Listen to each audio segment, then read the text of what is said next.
মহাকাশের লাল লণ্ঠন মঙ্গল গ্রহ। নাসার কিউরিওসিটি রোভার সেখানে নজরদারি চালাচ্ছে বহুদিন ধরেই। এবার রাতের আকাশে তারা ছবি তুলল উজ্জ্বল মেঘের, যার আকৃতি অনেকটা পালকের মতো। নাসা শেয়ার করেছে ছবিটি, যা দেখে মুগ্ধ নেটিজেনরা। গত 27শে জানুয়ারি মঙ্গলের রাতের আকাশে জলজলে ওই মেঘ দেখতে পেয়েছে কিউরিওসিটি। নাসার তরফে জানানো হয়েছে রাতের উজ্জ্বল মেঘের ওই ছবিগুলি তোলা হয়েছে। পাশাপাশি 2025 সালের জানুয়ারিতে মঙ্গলের আকাশে ভেসে চলা সবুজাভ মেঘের ভিডিও তোলা হয়েছে।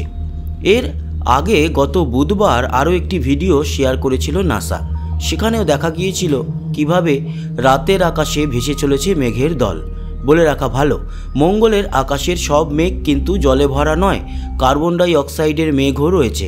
সূর্যাস্তের পর সূর্যের আলোর কারণে যাদের ঈষৎ রঙিন দেখায়। উল্লেখ্য, মঙ্গল গ্রহকে নিয়ে বিজ্ঞানীদের কৌতূহলের শেষ নেই।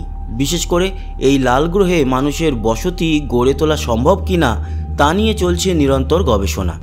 সেই গবেষণাকে আরও এগিয়ে নিয়ে যেতে রোভার পাঠিয়েছে মার্কিন মহাকাশ গবেষণা সংস্থা নাসা। 2011 সালের 26শে নভেম্বর পৃথিবী থেকে পাড়ি দেয় নাসার কিউরিওসিটি রোভার।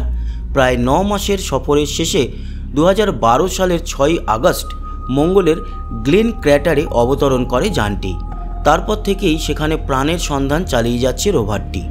2014 সালের সেপ্টেম্বরে ওই খাদের মাঝে শার্প পর্বতে এসে পৌঁছায় কিউরিওসিটি। ওই খাদেই জৈব পদার্থ ও একটি শুকিয়ে যাওয়া হ্রদের সন্ধান দিতে সক্ষম হয়েছিল রোভারটি। এবার নতুন অত্যন্ত উন্নত মানের ছবি পাঠিয়ে বিজ্ঞানীদের হাতে রীতিমতো তথ্যের একটি গুরুত্বপূর্ণ ভাণ্ডার তুলে দিয়েছে কিউরিওসিটি। তো বন্ধুরা, মঙ্গল থেকে সেই ছবি এবং ভিডিও দেখলেন, কেমন লাগলো জানাতে ভুলবেন না। সঙ্গে থাকবেন, সাবস্ক্রাইব করে লাইক শেয়ার করবেন, কমেন্ট বক্সে মতামত জানাবেন। আসি, আবার দেখা হবে। সবাই ভালো থাকবেন, সুস্থ থাকবেন, টাটা।